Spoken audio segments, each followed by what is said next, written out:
नमस्कार मित्रांनो, welcome to S class education. मित्रांनो, तुम्ही जर आता 10वीतून 11वी जाणार असाल तर तुम्ही ही टर्म ऐकली असेल. ती म्हणजे इंटिग्रेटेड कॉलेज घ्यायचं की रेग्युलर कॉलेज घ्यायचं. जर अजून ऐकलं नसेल तर तुम्हाला मी सांगते की नक्की हे काय आहे. तर बेसिकली जेव्हा आपण 10th मधून 11th कडे जातो तर तेव्हा आपण सर्च आउट करतो की वेगवेगळे एक्झाम्स आहेत. फॉर एक्झाम्पल JEE आहे किंवा नीट आहे, अशा प्रकारच्या बऱ्याचशा एक्झाम्स आहेत किंवा MST CET आहे. तर तुम्ही जेव्हा याच्या क्लासेस किंवा याचे कोचिंग क्लासेस वगैरे शोधायला जाल, तेव्हा तुम्हाला त्याच्यामध्ये क्वेश्चन विचारला जातो, की तुम्हाला इंटिग्रेटेड कॉलेज हवं आहे की रेग्युलर हवं आहे. पण इंटिग्रेटेड म्हणजे नेमकं असतं काय? तर याच्यामध्ये असं केलं जातं, की तुमचं जे कॉलेज आहे ते आणि क्लास जे आहे तर ते यांचं टाय अप असतं. म्हणजेच काय, की तुम्ही फक्त क्लासेस अटेंड केले तरी पण चालणार आहे. तुम्हाला रोज कॉलेजला जायची गरज नसते. फक्त जे प्रॅक्टिकल्स असतात किंवा जेव्हा युनिट टेस्ट असते, एक्झाम असते, तेव्हाच फक्त तुम्हाला कॉलेजला जावं लागतं. अदरवाईज तुम्ही कॉलेजला नाही गेलात तरी पण चालतं. याला आपण म्हणतो इंटिग्रेटेड कॉलेजेस, ज्याच्यामध्ये तुमचं जे क्लास आहे त्याचा आणि कॉलेजचा टाय अप असतं. आणि रेग्युलर कॉलेज म्हणजे काय, की क्लास आणि कॉलेजचा काही संबंध नाहीये. तुम्हाला रोजच्या रोज कॉलेज पण अटेंड करायचं आहे आणि ऑफकोर्स तुम्ही जर क्लासला जात असाल तर तुम्हाला रोजच्या रोज क्लास पण अटेंड करायचा आहे.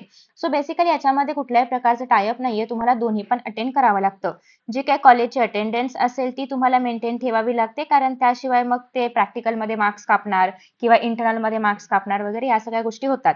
पण यामध्ये ते नाही होणार, कारण इथे जे काही अटेंडन्सचा मुद्दा आहे तर तो क्लासेस सगळे हँडल करतात. म्हणजे त्यांच्याकडे असं असतं की तुम्ही क्लासला आला तेवढं सफिशियंट आहे. रोजच्या रोज कॉलेजला गेलंच पाहिजे असं नाही, अनलेस अँड अंटिल तिथे काही एक्झाम वगैरे असेल नसेल तर त्यासाठी. बाकी वेळेस तुम्ही कॉलेजला नाही गेलं तरी पण चालतं. पण आता मुद्दा असा आहे की याच्यामुळे टाइम सेव्ह होतो, तर एक्झॅक्टली, कारण तुम्हाला प्रत्येक वेळी कॉलेजला जायची गरज नाहीये. सो याच्यामुळे टाइम तर सेव्ह होतो. परंतु दुसरी गोष्ट एक अशी आहे की या क्लासेसची फी खूप जास्त असते, कारण ते कॉलेजेसला मॅनेज करायचे वगैरे पण पैसे त्याच्यामध्ये घेतात. सो त्याच्यामुळे फी जास्त असते.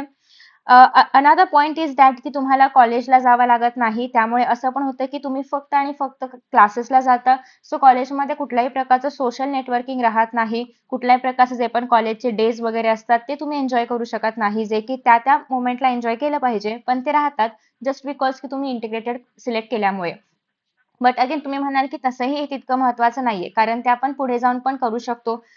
या पॉइंटला किंवा 11th-12th ला टाइम सेव्ह करून त्याचा उपयोग आपल्या एंट्रन्स एक्झामसाठी करणं खूप जास्त महत्वाचं आहे. तर yes, that is another point of view. But again तुम्ही काय काय मिस करू शकता हे मी तुम्हाला सांगते.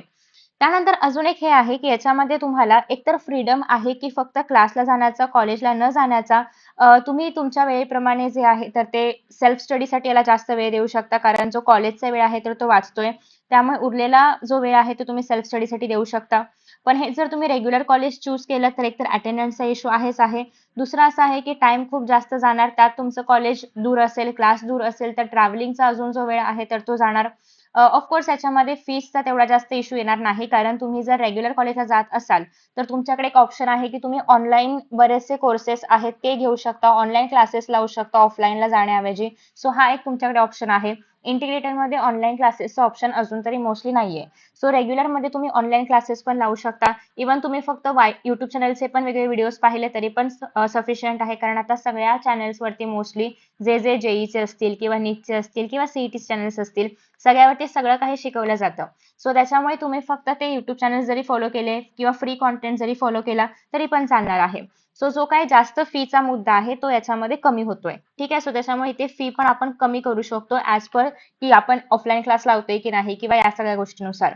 अगेन तुम्ही जर कॉलेजला जात असाल तर तुम्ही हे जे काही इथे राहिलं होतं सोशल गॅदरिंग असेल किंवा डेज वगैरे असेल ते सगळं तुम्ही एन्जॉय करू शकता. आता आफ्टर दॅट नेक्स्ट पॉइंट असा आहे की आता नेमकं केलं काय पाहिजे. एकतर दुसरी गोष्ट अशी आहे की जर तुम्ही रेग्युलर कॉलेजला जात असाल तर तुम्हाला प्रॅक्टिकल बद्दल सगळ्या गोष्टी कळतात, तुम्ही सगळे प्रॅक्टिकल्स अटेंड करताय. इंटिग्रेटेड मध्ये असेल तर फक्त तुम्ही जेव्हा एक्झाम असेल तेव्हाच प्रॅक्टिकल एक्झामला देताय, म्हणजे जाताय. बट रेग्युलर मध्ये तुम्हाला रोजच्या रोज जायचे, सो सगळे प्रॅक्टिकल्स आपोआप अटेंड होत आहेत. सो तो जो काही एक हँड्स ऑन एक्सपिरियन्स आहे सगळ्या गोष्टींचा तो तुम्हाला मिळणार आहे रेग्युलर कॉलेजमध्ये. त्यानंतर असं पण आहे की इंटिग्रेटेड मध्ये तुम्ही जर असाल तर ऑफकोर्स तुम्हाला एक प्रॉपर गाईडन्स मिळू शकतो, नाही असं नाही. पण जो एक काय म्हणूयात आपण कॉलेज आणि क्लास दोन्ही मॅनेज करण्याची जी एक सवय आहे ती एक चांगली आहे, कारण तुम्हाला एकच गोष्ट दोन वेळा बघायला मिळते. आता हे तुमच्यासाठी काही जणांसाठी इरिटेटिंग पण असू शकतं, बट काही जणांसाठी एक रिव्हिजनचा पार्ट असू शकतो की सेम गोष्टी कॉलेजमध्ये शिकवल्या जातात आणि सेम गोष्टी तुम्हाला क्लासमध्ये पण बघायला मिळतात. सो एक रिव्हिजनचा पार्ट आहे. Now that's completely on the point of view. अजून एक दुसरी गोष्ट अशी आहे की थिअरी एक्झाम्स जे आहेत तर ते त्याची प्रॅक्टिस जी आहे ती कॉलेजमध्ये होऊ शकते. क्लासेसमध्ये मोस्टली जर तुम्ही जेईई नीटचे क्लासेस लावले असतील तर फक्त एमसीक्यूजची प्रॅक्टिस केली जाते. सो अल्टिमेटली जेव्हा तुम्ही बोर्ड एक्झामच्या वेळेस जाल तेव्हा तुम्हाला थेरॉटिकल गोष्टी शक्यतो लिहिता येत नाहीत. कारण ह्या सगळ्या थेरॉटिकल गोष्टी कॉलेजमध्ये शिकवल्या जातात आणि तुम्ही इंटिग्रेट घेतलं असेल तर कॉलेजला तुम्ही जात नाही. सो त्यामुळे थेरॉटिकल गोष्टी ज्या आहेत तर त्याच्यावरती कमांड हवी असेल तर तुम्ही रेग्युलर कॉलेजला जाऊन अटेंड करू शकता. अगेन असं पण आहे की कॉलेजमध्ये शिकवलं पण गेलं पाहिजे. म्हणजे आय नो की असे खूप सारे कॉलेजेस आहेत ज्या ठिकाणी प्रॉपरली सगळं शिकवलं जात असेलच असं नाही. सो ट्राय करा की तुम्ही जर रेग्युलर जाणार असाल तर कॉलेज असं चूज करायचं आहे एकतर जे घराच्या जवळ असेल, ट्रॅव्हलिंग टाइम ज्यासाठी कमी असणार आहे ते कॉलेज निवडायचं आहे. कॉलेजचे रेस्ट्रिक्शन्स कमी असले पाहिजे. अटेंडन्सचा क्रायटेरिया थोडासा कमी असला पाहिजे. अगदीच 90% 95% एवढी अटेंडन्स नसली पाहिजे. जेवढं कमी क्रायटेरिया असेल तेवढं बघायचं आहे.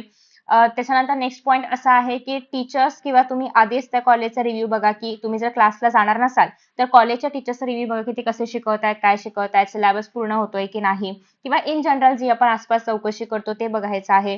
दुसरी गोष्ट अशी आहे की जर तुम्ही कॉलेजला जात असाल तर आय वुड सजेस्ट की ऍटलिस्ट एखादं कुठलं तरी सबस्क्रिप्शन घ्या, कोर्सेसचं घ्या किंवा काहीतरी तुम्ही एक गोल ठेवा. कारण जेव्हा आपण फक्त कॉलेजला जातो तेव्हा आपलं जे एक कॉम्पिटिटिव्ह एक्झामचा जो एक एन्व्हायरमेंट आहे त्यापासून आपण वेगळे झालेलो आहोत किंवा आपण एक वेगळा रूट निवडलेला आहे. कारण जे सगळे प्युअरली कॉम्पिटिटिव्ह एक्झामची तयारी करतात त्या सगळ्यांनी इंटिग्रेटेड घेतलेलं असतं. सो ते कॉम्पिटिशन लक्षात राहावं किंवा तो गोल लक्षात राहावा यासाठी एखादा कोर्स तुम्ही नक्की घ्या जो की थोडाफार स्वस्त असेल तरी पण चालेल. आपल्याला फक्त डिसिप्लिन राहिलं पाहिजे आणि प्रॉपरली त्यातून शिकता आलं पाहिजे. सो तुम्ही हे ट्राय करू शकता.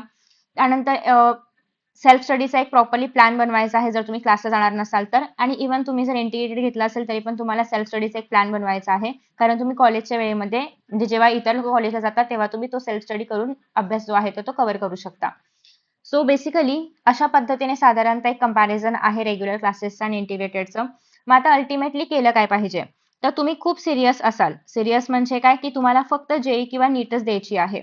म्हणजेच काय की तुम्हाला तुमचा हाच गोल आहे आणि तुम्हाला पुढे जाऊन अजिबात प्लेन बीएससी करायचं नाहीये किंवा इतर कुठल्याही दुसऱ्या स्ट्रीमला जायचं नाहीये ज्या ठिकाणी एक बेसिक ग्रॅज्युएशन केलं जातं असं काहीच करायचं नाहीये.